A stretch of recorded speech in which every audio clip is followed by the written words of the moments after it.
vencí en Cristo, la esperanza de la resurrección.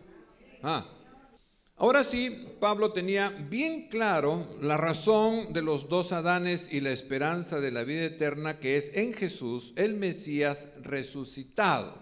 El Mesías no resucitado, o sea, Jesús, el Hijo de María, es para que el mundo ponga su fe en el Jesús muerto. No puede poner su fe en el Cristo vivo. Tiene que poner su esperanza y ver la muerte de Jesucristo y decir, en la cruz Cristo murió por mis pecados. No puede poner al resucitado en la cruz, tiene que poner al Hijo de María. Entonces, el Hijo de María da su vida humana por la vida de los humanos, y Dios carga el pecado y la culpa de Adán en el postrer Adán o en Jesucristo. Por eso es que Jesús se convierte en el sustituto nuestro, toma nuestro lugar, se va a la presencia del Padre y sufre el castigo que es la muerte de su alma. Entonces Jesús paga con su alma el pecado nuestro. Escuche pues, esto no es fácil no lo entienda, véalo. Jesús es cuerpo, alma y espíritu. El cuerpo de Jesús quedó en la tumba. El alma de Jesús fue al Seol, y el espíritu, que es el verbo que hacía ya de Melquisedec antes, ahora se presenta ante el Padre y lleva la sangre de su cuerpo. La sangre de su cuerpo no son glóbulos rojos, está hablando de su alma, porque la vida del hombre en su alma está. Entonces, el verbo, que es ya sumo sacerdote, lleva el alma de Jesús que está en el Seol. No dejarás mi alma en el Seol. Entonces, ¿dónde estaba? No lo dejarás, quiere decir, ya está ahí. Y tampoco que mi cuerpo vea pudrición, corrupción. Entonces Jesús, una vez que muere, lo mandan a su alma al Seol. El verbo inmediatamente saca el alma de Jesús del Seol y lo lleva al lugar santísimo en el cielo, donde está el tabernáculo original de Dios, y presenta el alma de Jesús ante el propiciatorio, donde Dios lo ve, lo recibe como juez, no como su papá. Él se sienta a juzgar, porque ese es un juicio. De tal manera que Dios acepta que el alma de Jesús, que murió sin pecado, el cuerpo de Jesús cargó el pecado, no su alma. Hoy se enseña que murió el alma, el cuerpo y el espíritu de Jesús. Ese tipo es un asesino. ¿Cómo va a matar el espíritu? Entonces, lo que hace el verbo en los 3 días, esa es una operación de los 3 días. Quiero que ustedes se imaginen al verbo como sumo sacerdote en el espíritu. Desciende al Seol, recoge el alma limpia de Jesús, porque el pecado fue al cuerpo, no fue al alma. Lleva la sangre limpia o el alma limpia de Jesús y lo entrega en el propiciatorio delante del Dios y juez de toda la tierra, que demanda que la paga del pecado es muerte. Entonces Jesús dice: yo pago por el pecado del Adán del huerto, doy mi alma por la salvación del alma de él, donde está incluida toda la humanidad. Entonces Dios acepta el pago, porque alguien tiene que morir. Bueno, Jesús dice: yo tomo el lugar de ellos. Entonces Jesús entrega su alma, se queda en el propiciatorio hasta el día de hoy, nunca saldrá del propiciatorio, porque tiene que quedar como evidencia de que el pecado fue pagado y que no hay deudor. No, es que si usted se come esto, usted va a engordar hoy. Cuando Dios acepta el alma de Jesucristo, el pecado de Adán quedó pagado. Al estar pagado, no hay deudor.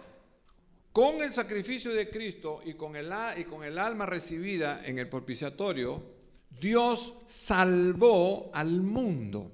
Dios perdonó al mundo. Dios bendijo al mundo. Para Dios en el mundo ya no hay pecado porque ha sido quitado en la sangre de Jesucristo. Entonces la pregunta es: ¿eso no es cierto? Porque afuera todavía hay mucho pecado, afuera todavía hay mucho pecador, afuera todavía hay muerte, afuera todavía hay, todo hay afuera. Entonces, ¿cómo dice que Dios quitó el pecado? Bueno, si hay pecadores allá afuera, si hay enfermos allá afuera, si hay personas condenadas allá afuera, es porque no creyeron. Por eso es que esto se acepta por fe. Si yo digo, mira hermano, ahí en Nueva York he puesto $20,000 a su cuenta, pero tiene que ir hasta allá y reclamarlos. El número es tal y tal y tal. Y usted está aquí en Redwood City. ¿Usted qué hace? ¿Me cree y se va? Ahí dice, hermano, pero ¿por qué no me lo mandan por, ahora ya tenemos email? Es que me tiene que creer para que recoja el dinero allá. Ay, dice, y si no, me voy a perder la ida y vuelta en el... No, mejor no voy. Ya, ve, es de falta de fe.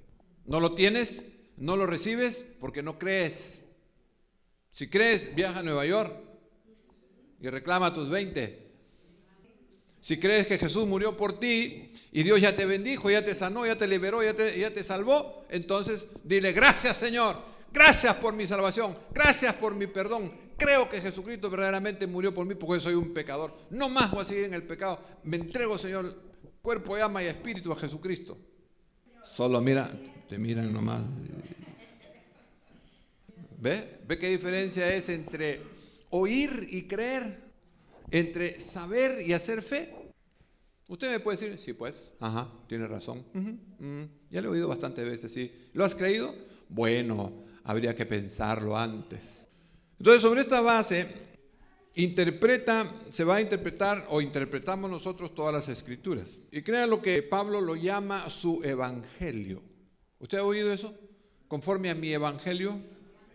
O sea, cuando Pablo dice conforme a mi evangelio, hay que entender que Pablo no está mirando el evangelio de Marcos, de Lucas, de Juan y de Mateo.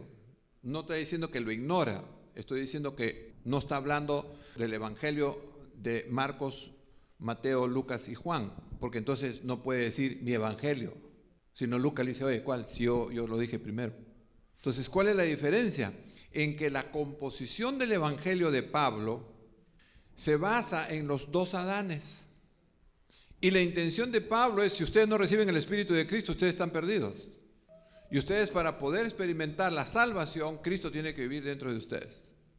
Y esperar la salvación dando buenos frutos espirituales. Ese es el evangelio de Pablo, basado en los dos Adanes. ¿Por qué? ¿Quién me librará de este cuerpo de muerte? Jesucristo, que ha resucitado. Eso está escrito en Marcos, en Lucas, en Juan, Mateo. ¿Nota la diferencia?